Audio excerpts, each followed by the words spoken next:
ప్రమాదంపై మాట్లాడడానికి మనతో పాటు లోకల్ కార్పొరేటర్ ఉన్నారు. మేడం ఎట్లా చూస్తున్నారు ఒక్కటేసారి ఇన్ని షాపులు దగ్ధమవ్వడం? అదేమ్మా, అది చిన్న విషయం కాదు. మన అదృష్టం బాగుండి, ఎందుకంటే ఈ మైత్రి వన్ అమీర్పేట్ అంటేనే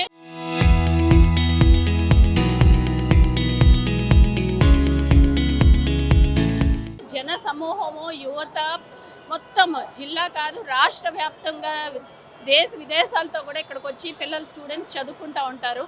మొన్న కూడా మైత్రి వల్ల ఒక ఇన్సిడెంట్ జరిగింది. దాన్ని క్లియర్గా అధికారులు చెప్పడం జరిగింది. కొన్ని ఫైర్ సేఫ్టీస్ జరగలేదు, ఫైర్ సేఫ్టీ మెజర్స్ చేయకపోవడం వల్ల జరిగింది అని మైత్రి వల్ల ఇన్సిడెంట్ జరిగినప్పుడు.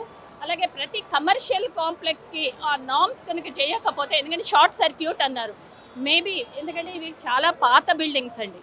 ఆ పాత బిల్డింగ్స్లో ఏదైతే ఉన్నాయో వాళ్ళ వైర్స్ సిస్టమ్ కానీ అవన్నీ కరెక్ట్గా ఉన్నాయో లేదో చూసుకోకపోతే రేపు మన అదృష్టం బాగుండి ఎవరికి కూడా హాని, చిన్న చిన్న దెబ్బలు తల్లి ఏదన్నా పొరపాటే. సో అధికారులు దీని మీద ప్రభుత్వాన్ని, దీనికి ఒక వింగ్ ఎందుకంటే మన తెలంగాణ రాష్ట్రంలో మీరు అబ్జర్వ్ చేస్తే రామ్ గోపాల్ పేటలో దగ్గర 7-8 చనిపోయారు ఫైర్ యాక్సిడెంట్తో. మనుషులు చనిపోయారు. వాళ్ళు ఎక్కడ ఏంటి అడ్రస్లు కూడా తెలియని పరిస్థితిలో వరుసగా షాపులు ఉంటాయి, ఒక్కొక్కటి ఆనుకొని ఉంటాయి. కింద కూడా పబ్లిక్ మూవ్మెంట్ ఎక్కువ ఉంటుంది. స్టూడెంట్స్ కానీ లేకపోతే ఇక్కడ బస్సుల కోసం వెయిట్ చేసే వాళ్ళు నిజంగా అదృష్టం అనే చెప్పుకోవచ్చు. చాలా అదృష్టం. ఇది ఒక యాక్సిడెంట్స్ చెప్పి రావు కాబట్టి మనం ముందు దానికి సేఫ్టీ మెజర్స్ తీసుకోవడమే మన బాధ్యత. తర్వాత యాక్సిడెంట్ అయితే ఎవరు ఏం చేయలేరు. ప్రకృతి సహజంగా ఏమైనా యాక్సిడెంట్ అయిందనుకోండి, వీ కెనాట్ డినై దట్. కానీ ఇది ప్రకృతి కాదు, మనకి కొన్ని మన చేతుల్లో ఉన్న జాగ్రత్తలు మనం తీసుకుంటూ ప్రభుత్వం ఏదైతే నార్మ్స్, ఎందుకంటే ప్రతి షాప్కి ప్రతి దానికి కూడా ఉంటాయి, ఆ నార్మ్స్ ఫాలో అవ్వకపోవడం అన్నది కరెక్ట్ కాదు. సో చూస్తున్నారు కదా, ఖచ్చితంగా ఏదైతే ఫైర్ యాక్సిడెంట్ సంబంధించి ప్రాథమికంగా అయితే షార్ట్ సర్క్యూట్ అని చెప్తున్నారు. చూస్తున్నారు కదా, ఫైర్ ఇంజిన్లు వస్తున్నాయి. అయిపోయిన కొద్దీ మళ్ళీ ఏదైతే హైదరాబాద్ సంబంధించి మెట్రో వాటర్ వర్క్ సంబంధించి వాటర్ ట్యాంక్స్ కూడా మొత్తం ఫిల్ చేస్తున్నాయి. సో పెద్ద ఎత్తున ఎన్ని వాటర్ ట్యాంకులు కానీ లేకపోతే ఎన్ని ఫైర్ ఇంజిన్లు వచ్చినా కూడా మంటలు కంట్రోల్ కావట్లేదు. సో చాలా పెద్ద ఎత్తున ఇక్కడ జనాలు కూడా, ఇది ఎందుకంటే పబ్లిక్ ఏరియా, చాలా వరకు ఇక్కడ పబ్లిక్ కూడా గుమిగూడుతుంటారు. పెద్ద ఎత్తున ఇక్కడ పబ్లిక్ గ్యాదరింగ్ ఉంటుంది. బస్ స్టాప్ల కోసం కానీ లేకపోతే వివిధ షాపింగ్కి వచ్చిన వాళ్ళు చాలా వరకు ఇక్కడ స్టూడెంట్స్ కూడా, అమీర్పేట అంటేనే చాలా అత్యాధునిక ఫైర్ ఇంజిన్ కూడా ఇక్కడ పనిచేస్తుంది. ఎందుకంటే ఇది పైకి వెళ్ళి దాదాపు ఎక్కువ ఎత్తులో ఫైర్ యాక్సిడెంట్ జరిగినప్పుడు ఈ మిషన్ అయితే పైకి వెళ్ళి దానికి సంబంధించి అక్కడి నుంచి రెగ్యులర్ ఫైర్ ఇంజిన్ చేసినట్టే ఫైర్ ఆపడానికి కంట్రోల్ చేస్తుంది. సో ఎక్కువ ఎత్తులో, ఎక్కువ అపార్ట్మెంట్స్ టైపు లేకపోతే ఎక్కువ బిల్డింగ్స్ హైట్లో ఉన్నప్పుడు ఈ క్రేన్ వాడతారు. ఇది 3 ఫ్లోర్లు మాత్రమే ఉంది.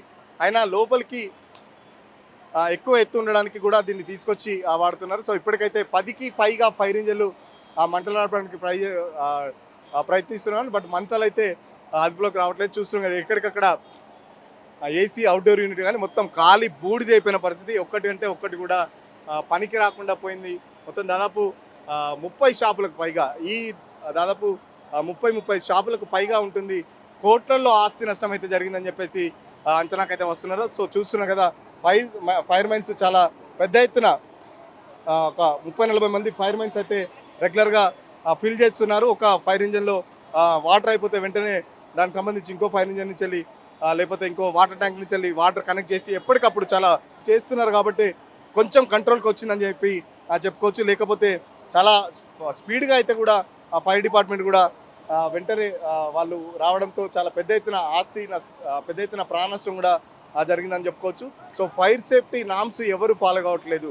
అమీర్పేటలో చాలా ఇరుకుగా ఉంటాయి. చిన్న చిన్న షాపులు అతుక్కొని పెద్ద ఎత్తున లక్షలలో అయితే బిజినెస్ చేసే వాళ్ళు కూడా కనీసం ఫైర్ సేఫ్టీ నామ్స్ ఎవరు పాటించట్లేదు. గతంలోనే మనకు సికింద్రాబాద్ రామ్ గోపాల్పేట సంబంధించి ఫైర్ యాక్సిడెంట్లో ప్రాణ నష్టం కూడా చూసాం. సో ఈ రోజుకైతే అది జరగలేదు, కానీ చాలా పెద్ద ఎత్తున ఆస్తి నష్టం జరిగింది. సో ఇప్పటికైనా ఫైర్ సేఫ్టీ అధికారులు చెప్పినట్టు ఫైర్ సేఫ్టీ నామ్స్ అందరూ పెట్టుకోవాలి, దాన్ని యూజ్ చేయాలి. చూస్తున్నాం కదా, ఏదైతే మళ్ళీ వాటర్ ఫిల్ చేయడానికి మెట్రో వాటర్కి సంబంధించి వాటర్ ట్యాంకర్ కూడా వచ్చింది. సో చాలా యుద్ధ ప్రాతిపదికన ఇక్కడైతే చర్యలు చేపడుతున్నప్పటికీ ఇప్పుడిప్పుడే కొంచెం పొగ కొంచెం కంట్రోల్కి వచ్చింది. ఇప్పటిదాకా అసలు చాలా వరకు దట్టమైన పొగ ఉండేది. ఇంకా చూస్తున్నాం కదా, ఇంకా అక్కడ బట్టలు అంటుకుంటూనే మొత్తం ఖాళీ బూడిదైపోయిన పరిస్థితి. మంటలు కంట్రోల్కి వచ్చినా ఇంకా పొగ అయితే కంట్రోల్కి రావట్లేదు. సో పొగ వల్ల కూడా చాలా వరకు సహాయక చర్యలకు చాలా ఇబ్బంది కలుగుతున్న పరిస్థితి. సో డైరెక్ట్ వాటర్ ట్యాంక్ నుంచి ఇటు ఫైర్ ఇంజిన్ కూడా వాటర్ కనెక్ట్ చేసుకున్నారు. వెంటనే ఇటు ఫైర్ ఇంజిన్లో వాటర్ అయిపోయిన కొద్దీ వెంటనే ఆ, హైదరాబాద్ మెట్రో వాటర్ వర్క్స్ వాళ్ళు కూడా వాటర్ ట్యాంకర్స్ తెప్పించి వెంటనే వాటర్ కూడా ఫిల్ చేయడంతో చాలా వరకు మంటలు అయితే అదుపులోకి వచ్చాయి. బట్ పొగకు సంబంధించి మాత్రం ఇంకా అదుపులోకి రాలేదు. మరికొద్ది సేపట్లో అసలు ఫైర్ యాక్సిడెంట్ గల కారణాలు ఇక్కడ ఫైర్ సేఫ్టీ అధికారులు కూడా కంట్రోల్ తెచ్చిన తర్వాత ఫైర్ సేఫ్టీ అధికారులు చెప్పే అవకాశం ఉంది. సో ఫైర్ సేఫ్టీ అధికారులు కూడా దగ్గరుండి మొత్తం ఉన్నతాధికారులు కూడా వచ్చారు. సో దగ్గరుండి పరిస్థితిని అయితే పర్యవేక్షిస్తున్న పరిస్థితి. సో కళ్ళు మంటలు అయితే చాలా ఉన్నాయి. ఇటు పొగతో కళ్ళు మంటలు కానీ లేకపోతే శ్వాస కూడా ఆడని ఇబ్బందికరంగా పరిస్థితి అయితే ఉంది. అంత ఘోరంగా పరిస్థితి ఉంది. సో గొప్ప ఇప్పుడు మంటలు అయితే కంట్రోల్కి వచ్చేసాయి. ఎందుకంటే ఇక్కడ చాలా వరకు యూత్ కానీ లేకపోతే ఏదైతే అమీర్పేటకి సంబంధించి చాలా వరకు ఈ హాస్టల్లో ఉండి చదువుకునే వాళ్ళు మధ్యాహ్నం ఇక్కడ షాపింగ్ కానీ ఇక్కడ పక్కనే హర్ష మెస్ ఉంటుంది, దాదాపు అక్కడ లంచ్ ఉంటుంది, ఫుడ్ కోర్ట్స్ ఉంటాయి. ఇక్కడ చాలా వరకు ఈ మైత్రివనం బస్ స్టాప్ దాటిన వెంటనే ఈ వరుసగా షాపులు ఉండడంతో బస్సుల కోసం కూడా సిగ్నల్ మైత్రివనం ఏదైతే అమీర్పేట సిగ్నల్ దాటిన తర్వాత బస్సుల కోసం కూడా వెయిట్ చేస్తుంటారు. సో ఆంధ్రాకి వెళ్ళే లేకపోతే ఆంధ్ర వెళ్ళే వాళ్ళు కూడా దాదాపు ప్రైవేట్ ట్రావెల్స్ అందరినీ ఇక్కడే ఆశ్రయిస్తుంటారు. సో ప్రైవేట్ ట్రావెల్స్ కూడా పెద్ద ఎత్తున ఇక్కడ ప్రైవేట్ ట్రావెల్స్ సంబంధించిన ఆఫీసులు కూడా ఉంటాయి. సో మధ్యాహ్నం జరిగింది కాబట్టి కొంచెం జనం పబ్లిక్ గ్యాదరింగ్ కూడా కొంచెం తక్కువ ఉందని చెప్పుకోవచ్చు. ఇదే ఈవినింగ్ కానీ లేకపోతే ఎర్లీ అవర్స్లో జరిగితే ప్రమాదం అంచనా వేయలేమని చెప్పేసి అధికారులు చెప్తున్నారు. సో చూస్తున్నా కదా ట్రాఫిక్ కూడా కంప్లీట్ వన్ సైడ్ ఆపి కంప్లీట్ ట్రాఫిక్ను కూడా కంట్రోల్ చేసే పరిస్థితి చేస్తున్నారు. దాదాపు కిలోమీటర్ల మేర ఇటు కుక్కట్పల్లి నుంచి అటు మియాపూర్ దాటి పటాన్ చెరువు వరకు కిలోమీటర్ల మేర ట్రాఫిక్ జామ్ కూడా అయింది. సో ట్రాఫిక్ కూడా ఇప్పుడిప్పుడే క్లియర్ చేస్తున్నారు ట్రాఫిక్ పోలీసులు. సో పెద్ద ఎత్తున అధికారికంగా పెద్ద ఎత్తున అధికారులు కానీ లేకపోతే ఇటు పోలీసులు మొత్తం ఫైర్ డిపార్ట్మెంట్ ట్రాఫిక్ ఇట్లా పెద్ద ఎత్తున ఆల్ డిపార్ట్మెంట్స్ సంబంధించిన ఆఫీసర్లు అయితే మంటలు అదుపులోకి తేవడానికి ట్రై చేస్తున్న పరిస్థితి. షార్ట్ సర్క్యూట్ అని అంటున్నారు. వరుసగా షార్ట్ సర్క్యూట్ జరగడం వల్ల కూడా వరుసగా షాపులు కూడా దగ్ధమవడం అయితే చూస్తున్నారు. ఫైర్ ఇంజన్ వాళ్ళైతే చాలా తీవ్రంగా శ్రమించాల్సిన పరిస్థితి. ఎందుకంటే పొగ దట్టమైన పొగ ఉంది, అసలు మాట్లాడరాని పరిస్థితి. ముక్కులోంచి కూడా పొగతో చాలా వరకు కూడా ఇబ్బంది పడుతున్నారు. ఫైర్ మెన్స్ కూడా చాలా వరకు ఇబ్బంది పడుతున్న పరిస్థితి. సో చాలా శ్రమిస్తున్నారు ఫైర్ మెన్స్. అయినా మంటలు అయితే కంట్రోల్ కావట్లేదు, ఇంకా లోపలికి కూడా తీసుకెళ్తున్న పరిస్థితి. సో చూస్తున్నారు ఇంకా పొగలు కంట్రోల్ కావడం లేదు. అంటే పొగతో పాటు లోపలికి కూడా చాలా వరకు మంటలు వస్తున్నాయి. సో హెల్మెట్లతో పాటు చాలా పెద్ద ఎత్తున కూడా ఆస్తి నష్టం కూడా జరిగిందని అంచనా వేస్తున్నారు. సో షార్ట్ సర్క్యూటా మరి నిజంగా ఇంకేమైనా కారణాలు ఉన్నాయని అయితే కొద్ది సేపట్లో అధికారులు అయితే చెప్పే అవకాశం ఉంది. సో మొత్తం చూస్తున్నారు కదా పెద్ద ఎత్తున ఇటు ఫైర్ మెన్స్ అయితే కంటిన్యూగా వాటర్తోని మంటలు ఆర్పడానికి ట్రై చేసినా బట్ ఎక్కడ కూడా మంటలు ఆరడం లేదు. సో ఇంకా మండుతూనే ఉంది.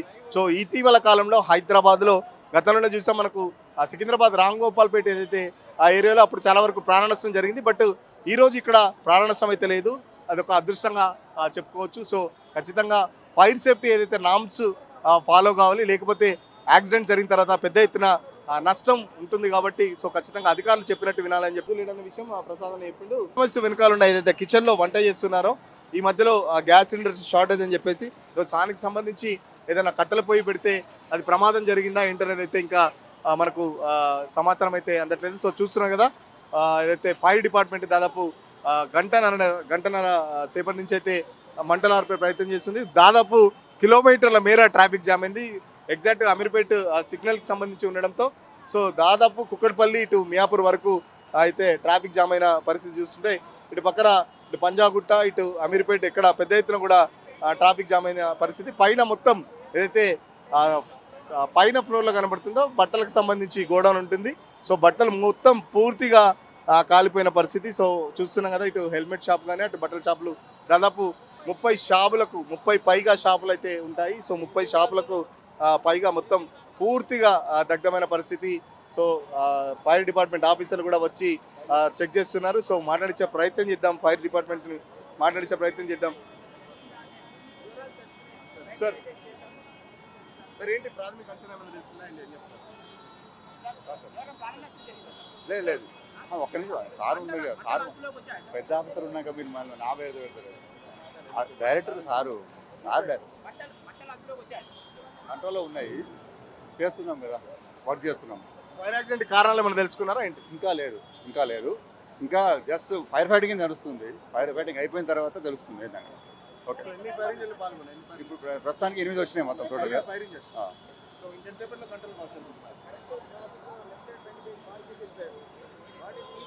సో అధికారులు అయితే చెప్పని పరిస్థితి, ఇప్పటి వరకు కారణాలు ఏంటనేది కూడా చెప్పలేని పరిస్థితి. సో దాదాపు 8 ఫైర్ ఇంజన్ల వరకు అయితే మంటలార్పే ప్రయత్నం చేస్తున్నాయి. దాదాపు ఈ మధ్య కాలంలో సిటీలో జరిగిన ఫైర్ యాక్సిడెంట్లో చాలా పెద్ద ఫైర్ యాక్సిడెంట్ అని చెప్పేసి కూడా చెప్తున్న పరిస్థితి చూస్తున్నాం కదా. పెద్ద ఎత్తున పొగ కూడా రావడంతో చాలా వరకు ఇటుగా వెళ్ళే వాహనాల వరకు వాహనదారులు చాలా ఇబ్బంది పడుతున్న పరిస్థితి చూస్తున్నాం కదా. మొత్తం హెల్మెట్లు అన్నీ కాలిపోయాయి. పైన బట్టలకు సంబంధించి కూడా గోడౌన్ ఉంది. పెద్ద ఎత్తున బట్టల షాప్కి సంబంధించి కూడా రెడీమేడ్ డ్రెస్సెస్ సంబంధించి కూడా ఉంది. సో బట్టల షాపులు కూడా మొత్తం దగ్ధమైన పరిస్థితి. ఇక్కడ ఏదైతే హోర్డింగ్ సంబంధించి కూడా మంటల దాటికి ఇటు హోర్డింగ్స్ కూడా కాలిపోయిన చూస్తున్నా కదా. మొత్తం పొగ మాత్రం చాలా పెద్ద ఎత్తున వస్తున్న పరిస్థితి. సో ఈ పొగతోని ట్రాఫిక్ కూడా చాలా వరకు ఇబ్బంది అవుతుంది.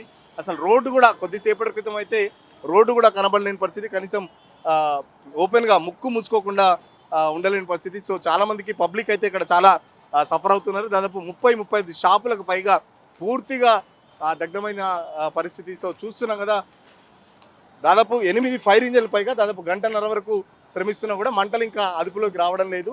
చాలా చూస్తున్నారు కదా, అక్కడ ఇంకా ఫైర్ ఇంజన్లు ఫైర్ మైన్స్ అయితే మంటలు ఆర్పే ప్రయత్నం చేస్తున్నారు. మొత్తం దట్టమైన పొగ ఆవహించడంతో ఇటు ఫైర్ సేఫ్టీ అంటే ఫైర్ మైన్స్ కూడా చాలా ఇబ్బంది అవుతుంది.